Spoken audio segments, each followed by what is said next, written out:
আমরা এখন যে বিষয়টা নিয়ে শিখতে যাচ্ছি, আমি মনে করি এই বিষয়টা আসলে আমাদের জন্য অতটা টাফ না। ইন্টার লেভেলের স্টুডেন্টদের জন্য আইসিটির থার্ড চ্যাপ্টারটা আমরা শুরু করতেছি। আইসিটি থার্ড চ্যাপ্টারটার দুইটা পার্ট আছে। ফার্স্ট পার্ট হবে হচ্ছে সংখ্যা পদ্ধতি নিয়ে, অ্যান্ড সেকেন্ড পার্ট হবে হচ্ছে ডিজিটাল ডিভাইস নিয়ে। তো সংখ্যা পদ্ধতি কি আমরা এই সম্পর্কে যদি জানতে চাই, আমরা জানি আমরা সংখ্যা লিখি। আমরা ম্যাথমেটিক্স যখন আমরা করতে চাই তখন আমাদের বেশ কিছু সংখ্যা লিখতে হয়। আমাদের সংখ্যা নিয়ে গণনা, calculations, everything, each and everything আমাদের করতে হয়।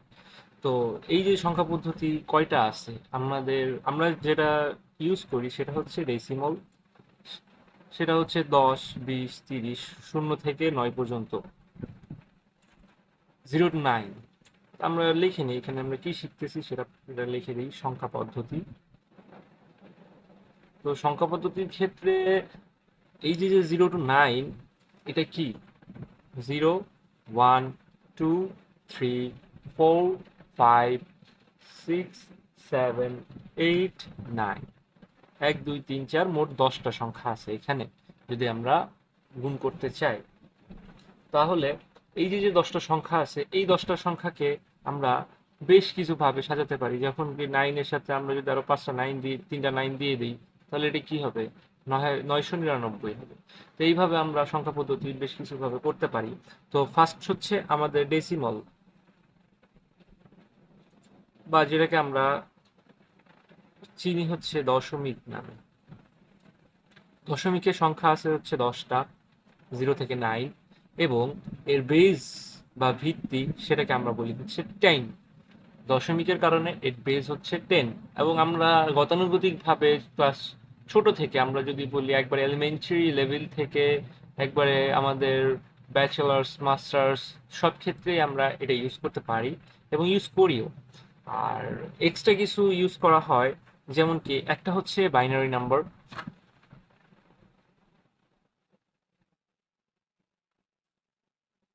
আমাদের যে বাইনারি নাম্বারটা আছে, এই নাম্বারটা আসলে এই বাইনারি নাম্বারটা কি? বাইনারি নাম্বারটা হচ্ছে আমাদের, সহজ ভাষায় যদি আমরা বলতে চাই, এটা হচ্ছে মেশিন ল্যাঙ্গুয়েজ। কি ল্যাঙ্গুয়েজ? Machine language. অর্থাৎ আমাদের যে কম্পিউটার আমরা ইউজ করি, অর্থাৎ আমরা যে কোনো ধরনের ডিজিটাল ডিভাইস আমরা যে ইউজ করি, এই ডিজিটাল ডিভাইসগুলো আসলে আমাদের ল্যাঙ্গুয়েজগুলো কি বুঝতে পারে? আমাদের সারা পৃথিবীতে অনেক ধরনের ভাষা আছে, হাজার হাজার ভাষা আছে, এত ভাষা কেউ বুঝতে পারে? আমি ইংলিশে বলি, তুমি বাংলায় বলো, সে কেউ মারাঠিতে বলে, কেউ হিন্দিতে বলে, কেউ আরবিকে বলে, কেউ ল্যাটিন ভাষায় বলে, কেউ ইতালিয়ান ভাষায় বলে। ইচ অ্যান্ড এভরি ভাষা কি আমাদের কম্পিউটার বুঝতে পারবে? No, not at all. আমাদের কম্পিউটার হচ্ছে একটা বোকা যন্ত্র। এই বোকা যন্ত্রকে আমরা আমাদের মুখের ভাষা দিয়ে কিছু বোঝাতে পারবো না। ওকে আমরা যে ভাষা দিয়ে বুঝাইতে পারি সেটাই হচ্ছে বাইনারি নাম্বার। বাইনারি নাম্বারটা হচ্ছে একটা সংখ্যার খেলা। সংখ্যার খেলা বলতে কি, 0 and 1। বাইনারিতে মোট দুইটা নাম্বার আছে, একটা হচ্ছে 0 আর সেকেন্ডটি হচ্ছে 1। এই 0 আর 1 দিয়েই হয় হচ্ছে বাইনারির সব হিস্ট্রি বলো আর যত কিছুই বলো। আমরা যদি এসে বলি শানে নজুল বলি, বাইনারি নাম্বার সবকিছুই হচ্ছে এই দুটো নাম্বার দিয়ে। এবং বাইনারি নাম্বারের বেস হচ্ছে 2। বেস কত আমরা জানি, বেস হচ্ছে 2। আমাদের সেকেন্ড চ্যাপ্টারে আমরা যখন পড়বো ইনকোডার ডিকোডার সম্পর্কে, এটা আসলে জিনিসটা কি বুঝাবে। দেখো, আমরা যখন একটা ভাষা বলবো, মানুষের মুখের ভাষা বলবো বা যে ভাষায় আমরা বলবো না কেন, সেই ভাষাটা হচ্ছে আমাদের মুখের ভাষাটা এনকোড করবে, এনকোড করে মেশিনটা, মেশিন ল্যাঙ্গুয়েজে বাইনারিতে রূপান্তর করে সেই কোডটা মেশিন আমাদের, সরি, কম্পিউটারকে দিবে। এবং এনকোডারের কাজটা হচ্ছে আমাদের মুখের ভাষাকে এনকোড করে বাইনারিতে রূপান্তর করে কম্পিউটারকে দেওয়া। এবং সেই কম্পিউটার সেটাকে অ্যানালাইসিস করে, যেটা কাজ আমরা দিয়েছি, আমরা যে ইনস্ট্রাকশনস বা যে কমান্ডগুলো আমরা দিয়েছি সেই কমান্ডগুলো অনুযায়ী তার কাজগুলো কমপ্লিট করার পরে সে আমাকে কি ফেরত দিবে? সে আমাকে ফেরত দিবে হচ্ছে ডিকোডার। সে এই যে মেশিন, আমাদের যে কম্পিউটারটা আছে, সেই কম্পিউটারটা এই যে বাইনারি ল্যাঙ্গুয়েজটা, বাইনারি যে ভাষাটা, বাইনারি যে সংখ্যাগুলোকে, সেই সংখ্যাগুলোকে ডিকোডার কি করবে? ডিকোডার ডিকোড করে আমাদের মুখের ভাষা তৈরি করবে। এবং মুখের ভাষাটা আমরা ডিসপ্লেতে বা আউটপুট হিসাবে আমরা দেখতে পাবো। ওকে, এখন এত কথা না বলে আমরা সেকেন্ড যেটা, এর পরের যেইটা সেটাতে আমরা যাই, সেটা হচ্ছে অক্টাল নাম্বার। অক্টাল নাম্বারকে আমরা কি বলতে পারি? অক্টাল নাম্বার হচ্ছে আটটা বেস বিশিষ্ট, এর বেইজ হচ্ছে 8 এবং এর নাম্বার হচ্ছে 8টা, এর সংখ্যাও 8টা, যেটা হচ্ছে 0 থেকে 7 পর্যন্ত, 0 1 2 3 4 5 6 7 এই পর্যন্ত। আর দেন অক্টাল নাম্বারের ক্ষেত্রে আমরা 0 থেকে 7 পর্যন্ত যে কটা নাম্বার নিব, এর বাইরে, এর উপরে বা এর নিচে আমরা কোনো সংখ্যা নিতে পারবো না। অক্টাল নাম্বারের হচ্ছে এটাই হচ্ছে লিমিট। ওকে, যেমন কি অক্টাল নাম্বারে 7 এর পরে আমরা 8 বা 9 এগুলো কিছু নিতে পারবো না। অক্টাল নাম্বারে হাইয়েস্ট নাম্বার হচ্ছে 7 এবং লোয়েস্ট নাম্বার হচ্ছে 0। ওকে, দেন যদি আমরা এর পরেরটা যদি চিন্তা করি, এর পরেই যে নাম্বারটা, সেই পরের নাম্বারটাকে আমরা বলি হচ্ছে hexadecimal number. Hexadecimal number, hexadecimal নাম্বারটা মূলত কি? হেক্সাডেসিমাল নাম্বার মূলত হচ্ছে 0 থেকে 16 পর্যন্ত, সরি 15 পর্যন্ত, 0 থেকে 15 পর্যন্ত এর বেইজ হচ্ছে 60। হেক্সাডেসিমাল এর বাংলা মিনিং বা ইংলিশ মিনিং যেটাই বলো, বাংলা মিনিং হবে 16 এবং ইংলিশ মিনিং যদি আমরা বলি সেটা হচ্ছে 16। তো এই যে যে 16টা নাম্বার আছে, সেই 16টা নাম্বারগুলো আসলে কি? প্রথমে আমরা 0 থেকে 9 পর্যন্ত নিব, 0 1 2 3 4 5 6 7 8 দেন 9, অ্যান্ড লাস্ট যে নাম্বারটা, সেই নাম্বারটা হচ্ছে লাস্ট না, এরপরে কয়টা নাম্বার হলে এখানে হচ্ছে 10টা নাম্বার হয়েছে, আমাদের এখনো 6টা নাম্বার লিখতে হবে 15 পর্যন্ত। তো আমরা কত লেখার কথা? আমরা লেখার কথা কি 10 11 12 13 14 15, তাই না? কিন্তু আমরা এগুলোকে লিখবো না, 10-এর পরিবর্তে আমরা লিখবো এ, 11-এর পরিবর্তে আমরা লিখবো বি, একইভাবে স্পন্টেনিয়াসলি ভাবে আমরা হচ্ছে সি, ডি, ই, এভাবে আমরা হচ্ছে লিখে যাব। ঠিক আছে? তাহলে আমরা যদি এভাবে হিসাব করি, তাহলে কেন আসলে আমরা এটা লিখি? আমরা 10 11 12 13 14 15 এই সংখ্যা কয়েকটা না লিখে আমরা কেন আসলে A B C D E F এইগুলো কেন লিখতেছি? আমাদের অনেকের মনে কোশ্চেন জাগতেই পারে যে আমি সংখ্যা পদ্ধতি আমি শিখতেছি, আমি এখানে শিখবো সংখ্যা, আমি এখানে শিখবো নাম্বারস, আমি কেন এখানে অ্যালফাবেটগুলো আনতেছি, এখানে কেন আমি লেটারগুলো আনতেছি, কেন? এটার কারণ হচ্ছে আমরা কখনোই একসাথে দুইটা ডিজিট লিখতে পারি না। একটা সংখ্যা হিসেবে ডাবল ডিজিটের আমাদের লেখা ঠিক না। কারণ কি, যখন আমরা ডাবল ডিজিট যদি আমরা এখানে লিখতাম যে 10 11 12 13 14 15, তাহলে সেটা ডেসিমালের আন্ডারে চলে যেত, হেক্সাডেসিমালের আন্ডারে সেটা থাকতো না। বুঝতে পারছি? তো আমরা এইগুলোকে হেক্সাডেসিমালের আন্ডারে রাখার জন্য এগুলোকে কয়েকটা ইউনিক নাম দিয়েছি। 10-এর এক নাম দিয়েছি এ, 11-র নাম দিয়েছি বি, 12-র নাম দিয়েছি সি, এভাবে আমরা অর্ডারলি এফ পর্যন্ত আমরা গিয়েছি। 6টা নাম্বারের 6টা লেটারের জন্য 6টা সংখ্যা বা 6টা নাম্বার আমরা বলতে পারি। এভাবেই হচ্ছে আমাদের হেক্সাডেসিমালগুলো লেখা হয়। তাহলে আমরা যদি বলি আমাদের সংখ্যা পদ্ধতিতে আমরা মোট শিখবো হচ্ছে ডেসিমল বা যেটাকে আমরা দশমিক বলি, তারপরে শিখবো হচ্ছে অক্টাল, যেটাকে আমরা অক্টাল নাম্বার বলি, তারপরে শিখবো হচ্ছে আমরা বাইনারি, যেটাকে আমরা বাইনারি নাম্বার বলি, এরপরে আমরা শিখবো হচ্ছে হেক্সাডেসিমাল। আমি এই সংখ্যা এইগুলো লেখার কারণ হচ্ছে আমরা নেক্সটে যখন অনেকে ক্যালকুলেটর দিয়ে আমরা শিখতে যাব, ক্যালকুলেটরে এই লেখাগুলো লেখা থাকবে, ডেক, অক্ট, বিন, হ্যাক্স, এগুলো লেখা থাকবে, আমাদের লেখা থাকবে না হেক্সাডেসিমাল। যখন আমরা ক্যালকুলেটরে করতে যাব, ক্যালকুলেটরে কেন আমরা করব? ক্যালকুলেটরে আমরা করবো এমসিকিউ, আমাদের পরীক্ষার ক্ষেত্রে যে এমসিকিউগুলো আমাদের লিখতে হয়, এই পরীক্ষার ক্ষেত্রে যে এমসিকিউগুলো আমাদের আসে সেগুলো লেখার জন্য আমাদের 30 সেকেন্ডসের মতো সময় থাকে। এখন তো এত সময় নেই যে আমরা এত কিছু করব।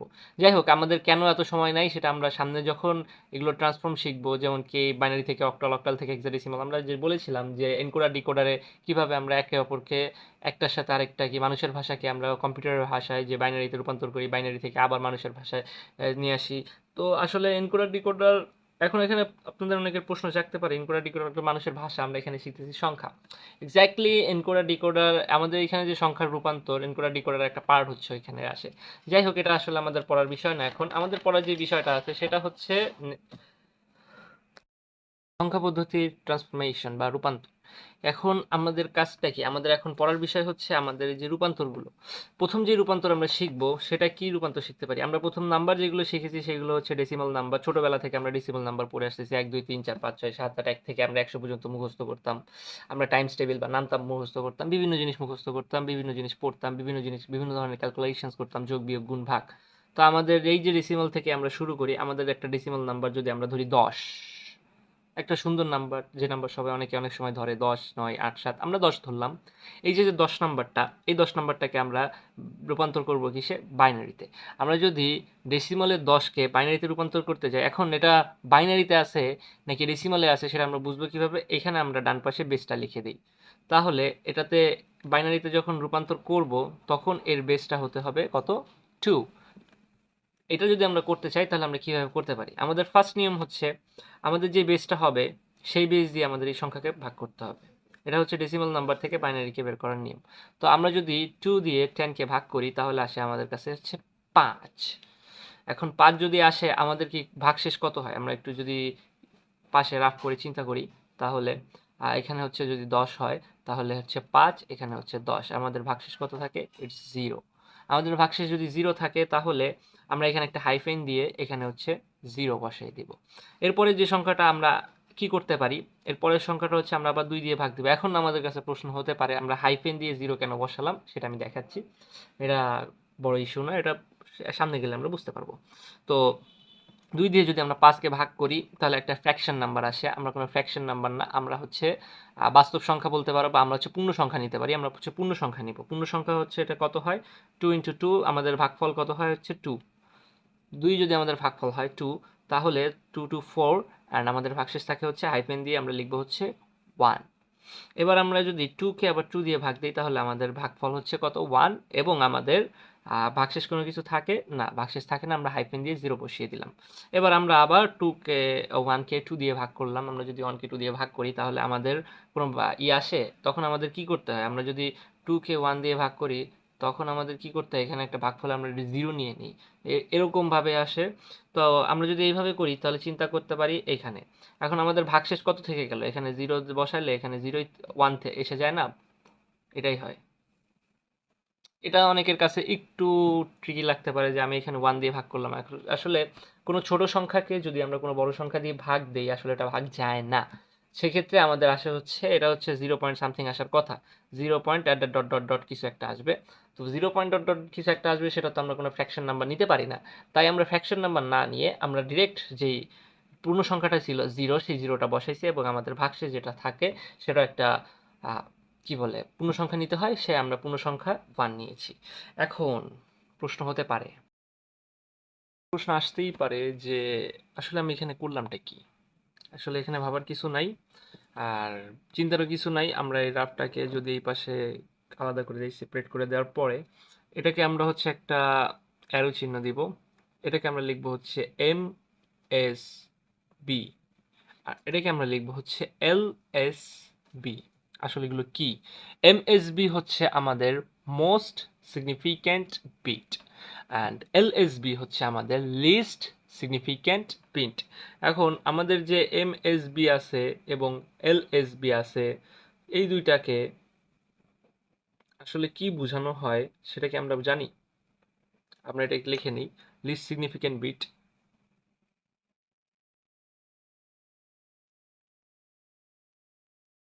এখন এলএসবি আর এমএসবি মূলত জিনিসটা কি? আমরা লেখার সময় বাম পাশ থেকে শুরু করি না, বাম পাশ থেকে ডানে যাই। একক স্থানীয় মান বা স্থানীয় মান সম্পর্কে আমাদের অবশ্যই ধারণা আছে। তো স্থানীয় মানের মতো আমরা এখানে বসাবো কি?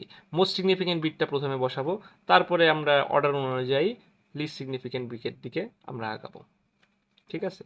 এটাই হবে হচ্ছে আমাদের বাইনারি নাম্বারের রূপান্তর। এটা আমরা কেন লিখলাম? আমাদের এই যে ভাগশেষগুলো যেটা লিখলাম এটাই আসলে আমাদের বাইনারি নাম্বার। বুঝাইতে পারছি কেন আমরা আসলে এই ভাগশেষগুলো লিখতেছি এইভাবে? কেন আমরা ভাগশেষ লিখতেছি? ভাগশেষ লেখার কারণ হচ্ছে ভাগশেষ যেগুলো আসবে সেটাই হচ্ছে আমাদের মূল আসলের অ্যান্সার। এটাই। Thank you.